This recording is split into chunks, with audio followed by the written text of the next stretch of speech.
திருச்சி கிழக்கு இந்த தொகுதி சார்ந்த விஜய் அவர்கள் போட்டி போடுறாங்கல்ல, வேட்புமனு தாக்கல் பண்றதுக்காக வண்டியில் ஏறி கிளம்புனாருங்க. என்ன க்ரௌடுன்றீங்க!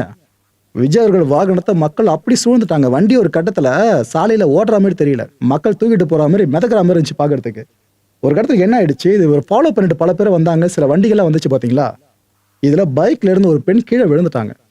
இதை விஜய் அவர்கள் நோட் பண்ணிட்டாங்க. ஏன்னா இந்த டைம்ல ஒரு மேல இருந்தாரு, ரூஃப் மேல. நோட் பண்ண அவரு பதறிட்டாருங்க. பதறி அடிச்சுட்டு பட்டு பட்டு கீழே இறங்கி வராரு. இன்னொரு பக்கம் விஜய் சாரோட மெய் பாதுகாவலர்கள் இருப்பாங்களே, அவங்க வண்டியில இருந்து பட்டுன்னு எகிரி என்னாச்சு ஏதாச்சுன்னு பார்க்க ஆரம்பிச்சிட்டாங்க. விஜய் அவர்கள் அந்த அம்மாவை பார்த்து ஆறுதல் சொல்லிட்டு அதுக்கப்புறம் தான் வண்டியில் ஏறி இருந்தாரு.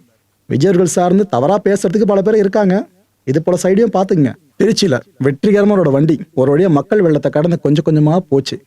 30 நிமிஷங்கள் வரைக்கும் இந்த பிரச்சார வாகனம் இருக்குல்ல, இதுலேயே விஜய் அவர்கள் காத்துக்கிட்டு இருந்தாங்க. வேட்புமனு தாக்கல் பண்றதுக்கு முன்னாடி 30 நிமிஷம் வண்டியிலே காத்துட்டு இருந்தாருங்க. இதுக்கப்புறம் வேட்புமனு தாக்கலும் நல்லாவே நடந்து முடிஞ்சது. தேர்தல் பரப்புரைய அங்கேயே ஆரம்பிச்சிட்டாரு.